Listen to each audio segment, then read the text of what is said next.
Hello friends, मैं मुकेश भारद्वाज, आपका दोस्त। फ्रेंड्स, जैसा कि हम सभी जानते हैं, हमारा जो पुराना एजुकेशन सिस्टम है उसमें बहुत सारी खामियां थी। उन खामियों को भारत सरकार ने अभी नई एजुकेशन पॉलिसी लाकर उनको दूर करने का काम किया है, जो कि एक बहुत ही वेलकम्ड स्टेप है इंडियन गवर्नमेंट का। तो आइए हम बिना देरी किए हमारे हायर एजुकेशन सिस्टम में क्या क्या चेंजेस किया है सरकार ने, उसको जानते हैं, उसको समझने की कोशिश करते हैं।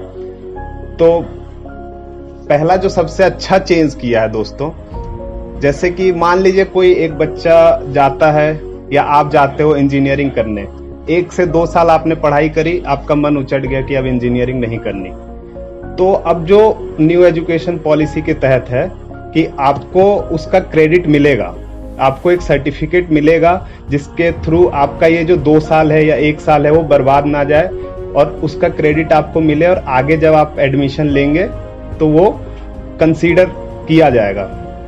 दूसरा जो बदलाव किया दोस्तों, वो ग्रेजुएशन सिस्टम में बदलाव किया है। दूसरा ये है कि जिनको नौकरी करनी है उनके लिए 3 साल का ग्रेजुएशन होगा, और जिनको रिसर्च फील्ड में आगे जाकर काम करना है उनके लिए 4 साल का ग्रेजुएशन होगा, और 1 साल का पीजी और फिर 4 साल का पीएचडी। एमफिल को पूरी तरीके से हटा दिया गया है। अब जो होगी वो मल्टी डिसिप्लिनरी एजुकेशन सिस्टम होगी, जैसा कि आप कोई भी सब्जेक्ट अपने मनपसंद के सब्जेक्ट्स चुन सकते हैं। जैसा अगर कोई केमिस्ट्री पढ़ना चाहता है तो केमिस्ट्री के साथ वो म्यूजिक भी पढ़ सकता है, केमिस्ट्री के साथ वो पॉलिटिकल साइंस भी पढ़ सकता है। उस पर कोई दबाव नहीं होगा, जैसे कि आप साइंस लेते थे तो आपको साइंस स्ट्रीम में ही रहना है, ऐसा कोई दबाव नहीं होगा। आर्ट्स और साइंस का जो विभाजन है उसको भी कुछ हद तक कम किया गया है, लेकिन जो माइनर और मेजर सब्जेक्ट्स की व्यवस्था है वो बनी रहेगी, आगे भी चलती रहेगी। एक बहुत ही अच्छा जो बदलाव किया जा रहा है फ्रेंड्स हायर एजुकेशन सिस्टम में, वो कि एक सिंगल रेगुलेटर बनाया जा रहा है सभी एग्जाम्स के लिए। जैसे पहले होते थे यूजीसी, एआईसीटीसी, बहुत सारे होते थे, तो उनको एक करके अब एक नेशनल सिंगल रेगुलेटर बनाया जाएगा। अगला जो है वो पहले जैसे एक यूनिवर्सिटी से हमारे बहुत सारे कॉलेजेस एफिलिएटेड होते थे, तो अब क्या है कि अब सरकार कह रही है कि नहीं, हम उन कॉलेजेस को भी मान्यता देंगे कि वो भी अपने एग्जाम्स करवा पाएं, ऐसे एफिलिएशन खत्म करेंगे। अगला जो है आर्ट्स और साइंस का, उसकी भी जो उसमें भी जो विभाजन है उसको भी कुछ हद तक कम करने की कोशिश की गई है, लेकिन जो मेजर और माइनर सब्जेक्ट्स है उसको रखा जाएगा, अभी चलेगा वो भी। अब बात करते हैं हमारे स्कूली शिक्षा की। पहले जो हमारा स्कूली शिक्षा का स्ट्रक्चर था वो 10+2 था, जो 34 साल, करीब 34 साल हो चुके हैं जिसको चेंज हुए। अब जो नई पॉलिसी है इसमें जो स्ट्रक्चर दिया गया है वो 5+3+4 है। अब जो है इस पॉलिसी के थ्रू जो बताया गया है वो ये है कि मल्टी स्ट्रीम पढ़ाई होगी। आपको कोई एक स्ट्रीम चुनने की जरूरत नहीं होगी, बल्कि आप कोई भी स्ट्रीम में पढ़ाई कर सकते हैं। जैसे साइंस वाला पॉलिटिक्स भी पढ़ सकता है, केमिस्ट्री के साथ मैथ्स भी पढ़ सकता है, मैथ्स के साथ पॉलिटिक्स भी पढ़ सकता है, पॉलिटिक्स के साथ हिस्ट्री भी पढ़ सकता है। वो जो चाहे अपनी मर्जी से बच्चे सब्जेक्ट्स चुन सकते हैं। और जो पहले एक्स्ट्रा करिकुलर एक्टिविटीज कहते थे कि ये एक्स्ट्रा म्यूजिक हो गया, वो एक्स्ट्रा हो गया प्ले, बट ये ऐसा नहीं रहेगा।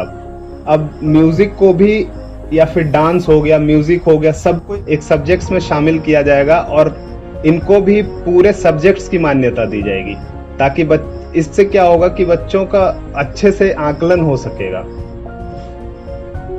अगला जो है एक वोकेशनल, जो हमारे एजुकेशन सिस्टम जो लोअर हमारा जो स्कूली शिक्षा है, स्कूल का एजुकेशन सिस्टम है, उसमें जो सबसे बड़ी खामी थी कि हम अपने बच्चे को कभी ट्रेन नहीं कर पाते थे, बस एक रट्टू तोता बनाकर रखते थे। उस चीज को भी खत्म करने की कोशिश की जा रही है वोकेशनल ट्रेनिंग के थ्रू, कि जब बच्चा 6th क्लास में जाएगा उसके ऊपर इनको भेजा जाएगा डिफरेंट शॉप्स में, लॉन्ड्री वाले के पास या कारपेंटर्स के पास या किसी के भी पास ऐसे जगहों पे भेजा जाएगा ताकि वो इंटर्नशिप करें, ट्रेन हो और आगे इस स्किल को डेवलप करके आगे अपने स्किल्स को जाने और उस हिसाब से ये खुद एक्ट करें और उस हिसाब से आगे जाएं लाइफ में। और जो सबसे अच्छी बात है, जो सबसे अच्छा ये पॉलिसी कह रही है कि बच्चों को जो है 5th क्लास तक रीजनल लैंग्वेज में ही पढ़ाया जाएगा। बच्चों को पूरा ज्ञान दिया जाएगा कि उनका रीजनल लैंग्वेज क्या है, उनको कैसे सीखें, क्या करें क्या नहीं करें। हर एक पढ़ाई उनको रीजनल लैंग्वेज में ही कराने की कोशिश की जाएगी, जिससे जो कि एक बहुत ही अच्छा डिसीजन है, जिससे हमारी जो सभ्यता है, हमारी संस्कृति है, वो भी बची रहेगी। हमारे बच्चों को पता होगा कि क्या हमारा रीजनल लैंग्वेज है। अभी तो ऐसा होता है कि बहुत सारे बच्चे अपना लैंग्वेज तक नहीं जानते, तो ये चीजें भी खत्म करने की कोशिश की जा रही है। एक जो सबसे बड़ा बात है वो ये है कि हमारे बच्चों में बोर्ड्स परीक्षा जो होता है उसका बहुत बड़ा हवा होता है कि बोर्ड्स की परीक्षा है, कैसे होगा क्या होगा। लेकिन उसको भी जो है सरकार, ये जो पॉलिसी है उस पॉलिसी के थ्रू थोड़ा कम करने की कोशिश कर रही है। अब जो है ये पॉलिसी जो कहती है कि अब इसको ऑब्जेक्टिव टाइप के भी क्वेश्चंस हो सकते हैं, ऑब्जेक्टिव टाइप के क्वेश्चंस, और साल में 2 बार एग्जाम्स कराने की भी बात की जा रही है।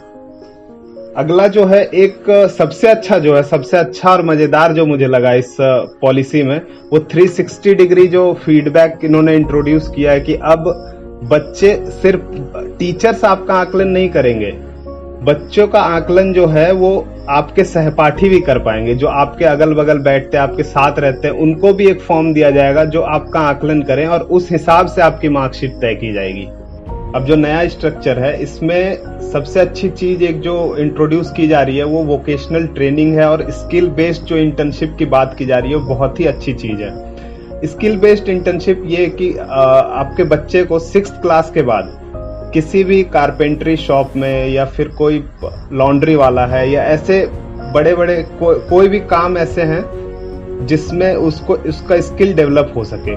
और कोडिंग भी इंट्रोड्यूस करने की बात की जा रही है कि 6th क्लास से ही बच्चों को अब कोडिंग भी सिखाया जाएगा, क्योंकि आने वाला जो 21st सेंचुरी है वो लगभग ये टेक्नोलॉजी पे ही बेस्ड होगा, इसलिए कोडिंग भी 6th क्लास से ही सिखाया जाएगा। एक और जो गवर्नमेंट अच्छा बात कर रही है वो कि अब जो शिक्षा पे इन्वेस्टमेंट है वो जीडीपी का 6% इन्वेस्ट करने जा रही है, जो कि हमारा जो शिक्षा का स्तर है वो बढ़ाने में बहुत हेल्प करेगा। तो ये थी दोस्तों हमारी न्यू एजुकेशन पॉलिसी, जो अभी नए चेंजेस हैं।